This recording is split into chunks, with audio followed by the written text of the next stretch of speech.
পরের জায়গা পরের জন ঘর বানাই আমি রই। আমাদের বাবা মাদের প্রজন্মেরই কারোর কাছে জন্ম প্রমাণপত্র নেই।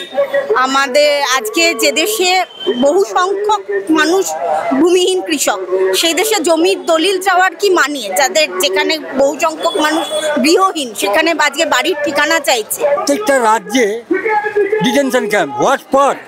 যে ভোটের কাগজে ভোট দিয়ে সরকারকে আমরা গদিতে বসিয়েছি, আমরাই বসিয়েছি। আমরা না ভোট দিলে কিন্তু বসবে না, আমরাই ভোট দিয়ে বসিয়েছি। আজকে আমাদের বলছে বেনাগরিকত্ব। আমরা যদি অবৈধ হই তাহলে অবৈধ আমাদের সরকার। প্রকৃত অর্থে জনগণ আর দুদিন পরে ঠিক দাঁড়াবেই, কারণ ভয়ঙ্কর বিপদের সামনে এনে দাঁড় করিয়েছে। খাদ্য নেই, বস্ত্র নেই, চিকিৎসা নেই, স্বাস্থ্য নেই, এইসব কোনো কিছুর ব্যাপারে কোনো কথা নেই। এইসব এক একটা করে আলোড়ন তোলে আর সেখান থেকে সরে গিয়ে ভোট দাও, ভোট দাও, ভোট দাও।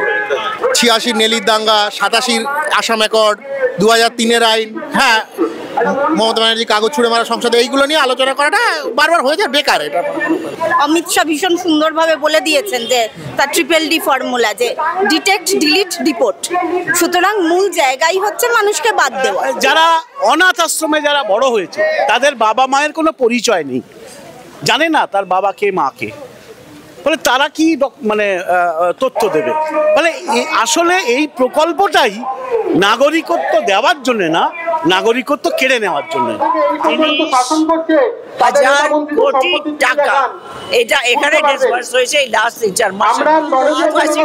চিকিৎসা ব্যবস্থা হোক কিংবা আমাদের চাকরি দেওয়ার ব্যবস্থা, কিছু একটা করার কাজ ছিল, সেটা না করে তারা এই কাজটা করলো এবং তার ফলটা এটা হলো। তার সঙ্গে অবশ্যই বলতে হবে যে নির্বাচন কমিশনও একটা পার্টি যেটা এর মধ্যে খেলেছে। এই SIR পদ্ধতিটা যদি হয় তাহলে শেষ পর্যন্ত লাভবান হবে পুঁজি প্রতিষ্ঠানী, কর্পোরেট হাউস। তারা চাইছে সস্তার শ্রমিক, যাদের তারা ইচ্ছা মতো খাটাতে পারবে, যতটা কম মজুরি দিয়ে সম্ভব, যতটা বেশি খাটিয়ে নেওয়া সম্ভব।